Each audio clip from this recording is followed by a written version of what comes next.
क्या क्या डिफरेंस है और क्या क्या सिमिलैरिटीज़ हैं, इसके बारे में हमें पता चल जाता है। बिल्कुल उसी तरह ही जब लिविंग थिंग्स को हम ऑर्गेनाइज करते हैं सिस्टमेटिकली, तो उनकी डाइवर्सिटी का हमें पता चलता है कि उनकी क्या खसूसियात हैं, उनमें क्या डिफरेंस हैं और क्या तरीक़ाकार है उनकी ज़िंदगी का। हर चीज़ का हमें बहुत अच्छे से पता चलता है, तो ये बहुत ज़्यादा ज़रूरी है। It helps us to identify the great variety of living things and talk about them. जब हम इनको ऑर्गेनाइज़ करते हैं तो हमें पता चलता है, जब हम इनको क्लासिफाई कर देते हैं कि ये कार्निवोर्स एनिमल हैं, ये ग्रुप ओमनिवोर का है, ये ग्रुप हर्बीवोर का है, उसके अंदर एनिमल्स को ऐड अप कर देते हैं, तो हमें पता चलता है कि उनकी डाइवर्सिटी कितनी ज़्यादा है। हाँ, उनकी वैरायटी कितनी ज़्यादा है, कितनी स्पीशीज़ हैं उसके अंदर। बेसिकली शीप की अलग स्पीशी होगी। फॉर एग्ज़ाम्पल कि ऑस्ट्रेलिया में जो शीप्स हैं उनकी ब्रीडिंग बिल्कुल डिफरेंट है, उनकी वैरायटी बिल्कुल डिफरेंट है, उनका साइज़, उनका कलर, उनका फ़र का कलर, उनके फ़र की थिकनेस। जबकि पाकिस्तान में जो शीप है उसकी ब्रीड बिल्कुल डिफरेंट है। ब्रीड यानी नस्ल, ओके, ये बिल्कुल डिफरेंट है।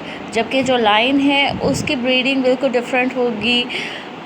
आपको पता है कि विंटर से जो सर्द इलाकों में रहने वाले लायंस हैं, टाइगर्स हैं, उनकी ब्रीड बिल्कुल डिफरेंट होती है। तो जब हम इनको क्लासिफाई करते हैं तो हमें लिविंग थिंग्स की वैरायटी का पता चलता है, ये कितने ज़्यादा तादाद में हैं बेसिकली, ठीक है, और हम उनके ईज़िली बात कर सकते हैं।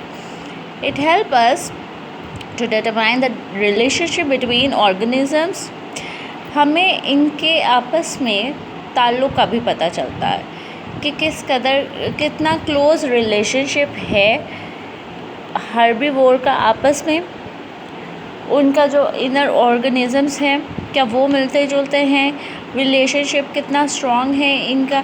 इस लिहाज से भी हमें पढ़ने में आसानी होती है क्लासिफाई जब हम कर लेते हैं लिविंग थिंग्स को। It help us to trace the possible origins of organisms. जब हम क्लासिफाई कर लेते हैं तो पता चलता है कि इनके ट्रेस बेसिकली ये असल में निकले कहाँ से हैं, पैदा कैसे हुए, इनका ओरिजिन क्या था। फॉर एग्ज़ाम्पल कि हमने पढ़ा कि होमो हेबिलियस फेमिलियर होता है होमो सैपियंस के, तो हम कह सकते हैं कि मे बी परहैप्स हम अज्यूम कर सकते हैं कि होमो हेबिलियस होमो सैपियंस के ही फर्स्ट ब्रीड हो, ट्रेस होमो हेबिलियस हो। हम ये कह सकते हैं, वी कैन सपोज इट, हम इसको सोच सकते हैं। 100% गारंटी या श्योरिटी नहीं है, बट हम इस बारे में सोच सकते हैं कि मे बी परहैप्स होमो हेबिलियस हो सकता है ओरिजिन या ट्रेस फर्स्ट होमो सैपियंस का। ओके, आई होप ये आपको चैप्टर ये लेसन आपको समझ आया होगा, ये टॉपिक समझ आई होगी। हम इसके की पॉइंट्स भी पढ़ लेते हैं। The great diversity of living things on the earth can be classified based on similarities in anatomy, development, life cycle, genome and revolutionary history. इन चीज़ों की बिना पर, इन 5 सिमिलैरिटीज़ की बिना पर क्लासिफाई किया जाता है लिविंग थिंग्स को जो ज़मीन पे हैं। Living things can be classified into different kingdoms, plant and animal kingdoms, which are further subdivided into smaller groups such as genes and species. Plant and animal kingdom में divide किया जाता है जब living things को, उसके बाद उनको सब डिवाइड किया जाता है जीन्स और स्पीशीज़ में। ओके,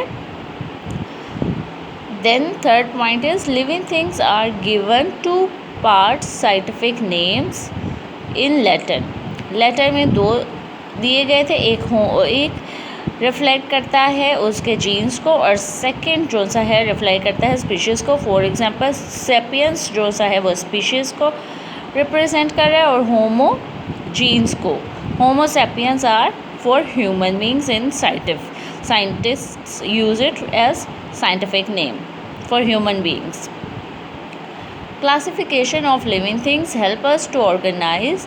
जो क्लासिफिकेशन है वो ऑर्गेनाइज करने में, तरतीब में लाने में मदद करती है लिविंग थिंग्स को. The rich diversity of living things so that we can study, ताकि हम पढ़ सकें इनकी मुख्तलिफ़ इक़साम को. Understand and talk about them better. It helps us to identify living things, determine any relationship between them and trace their possible origins.